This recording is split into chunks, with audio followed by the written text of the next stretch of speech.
नौकरी का मतलब तेजस्वी प्रसाद यादव को दम नहीं है किसी में।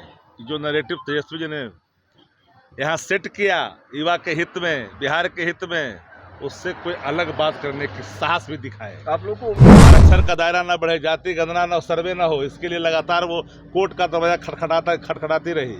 आज कोर्ट का निर्णय जिस रूप में भी आया है, न्यायिक निर्णय, हम उन दलों में से नहीं हैं कि जहां मत प्रतिशत कहीं से कम प्राप्त हो तो उनको मैं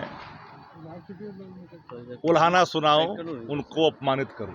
लोकसभा चुनाव में महागठबंधन की तरफ से आरजेडी में कहां चूक हो गई, जिसकी वजह से महज 4 सीटें ही मिल पाई हैं।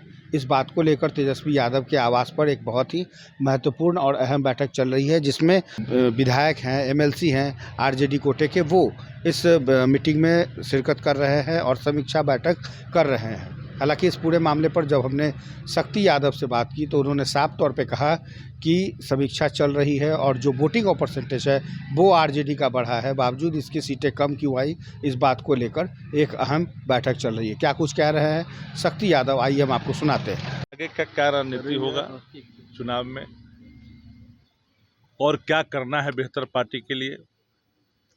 हम उन दलों में से नहीं हैं कि जहां मत प्रतिशत कहीं से कम प्राप्त हो तो उनको मैं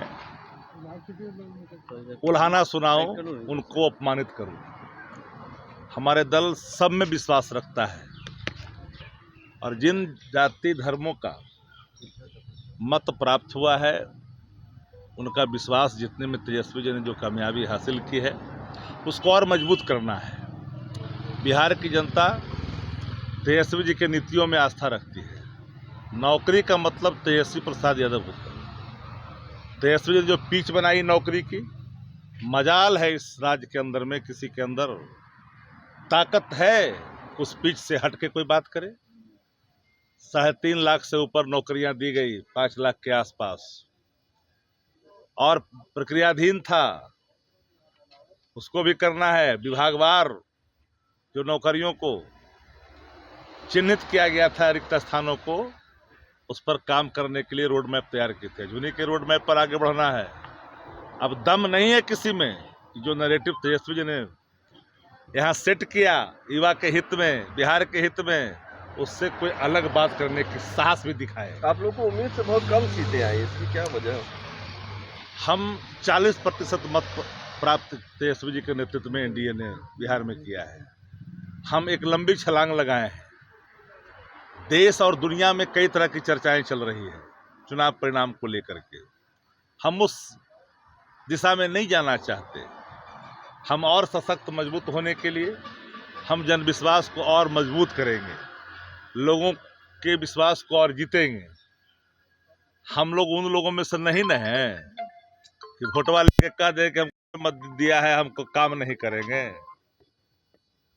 2 पिछड़ी जातियां, एक धर्म विशेष, अत्यंत पिछड़े वर्ग के लोगों को जिस तरह से अपमानित किया गया, एक सांसद के द्वारा शपथ लेने के पहले ही शपथ तोड़ दिया गया, तो कार्रवाई होनी चाहिए। योग्य है कि नहीं है जी? नीट मामले में तेजस्वी यादव का उनका नाम आ रहा है, क्या कहिएगा? प्रीतम यादव का नाम आ रहा है। सवाल ये उठता है कि नीट से प्रश्न पत्र लीक कैसे हुआ। सवाल ये उठता है कि इस पूरे मामले में कल्प्रिट कौन है। देश के शिक्षा मंत्री ने कहा कि कोई गड़बड़ी नहीं है। विपक्ष ने और युवाओं ने, विद्यार्थियों ने जब परत दर परत चीज़ों को खोला, तब केंद्र की सरकार ने उसे स्वीकारना शुरू किया, शिक्षा मंत्री ने स्वीकारना शुरू किया। कौन व्यक्ति किसके नाम पर रिकमेंडेशन करा करके कौन किसके जगह पर जाकर के टिकता है, हम ही आप यहाँ आए हैं, गलत काम करेंगे तो कानून अपना काम करेगा। लेकिन जिनका आप नाम ले रहे हैं, जिस इंजीनियर का नाम आ रहा है, वो इंजीनियर को कौन लाया था, किसके समय में आया था दूसरे डिपार्टमेंट में? जरा बताइए कि सरकार किसकी थी? कोई पत्रकार अगर शक्ति सिंह यादव से कहे कि हमको 1 दिन रुकना है और हम अगर रुकवा दें किसी को, और वो व्यक्ति वहां जा करके कोई गलत काम करते, जिम्मेदार कौन होगा? वो व्यक्ति होगा जो गलत काम किया। सर्किट हाउस मिलता है किसी को, कोई माननीय को मिलता है, माननीय ही गड़बड़ कर देंगे तो माननीय पर कार्रवाई हो जाती है। तो मेरा मत साफ है कि जो हमने आपको आईने दिखाया है, ट्विटर पर देख लीजिए, भाजपा के कई वरिष्ठ नेताओं के साथ उन माफियाओं के फोटो छपे हैं।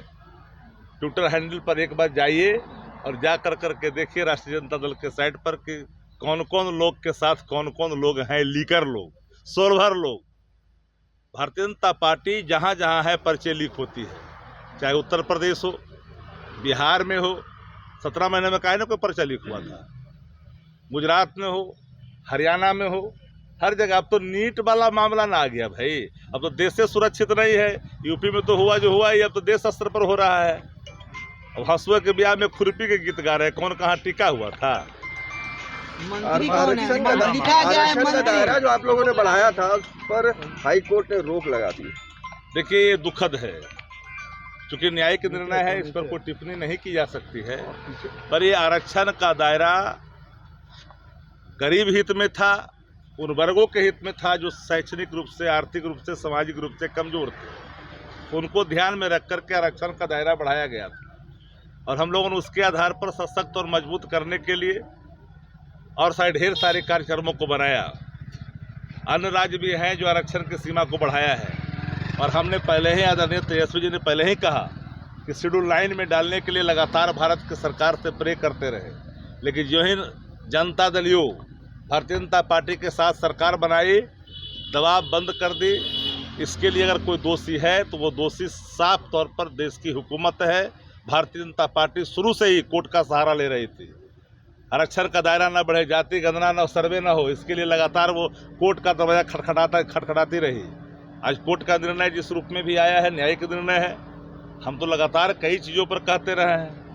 EWS 10% बढ़ा तो हमने कोई विरोध नहीं किया, लेकिन अगर ये यहाँ पर आरक्षण का दायरा अगर 65% हुआ है तो इस पर नहीं होनी चाहिए थी। लेकिन अब चूंकि न्यायिक निर्णय पर कोई सवाल तो खड़ा करता नहीं है, आगे की कोर्ट में जाएंगे क्या?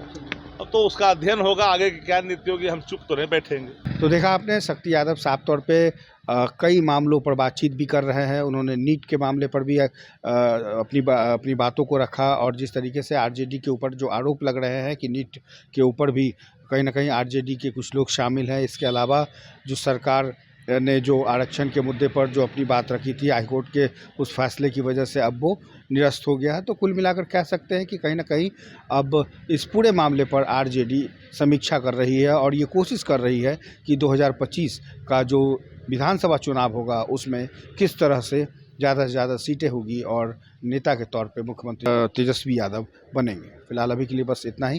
कैमरा पर्सन पृथ्वी के साथ कुमार गौतम, न्यूज़ NBC 24।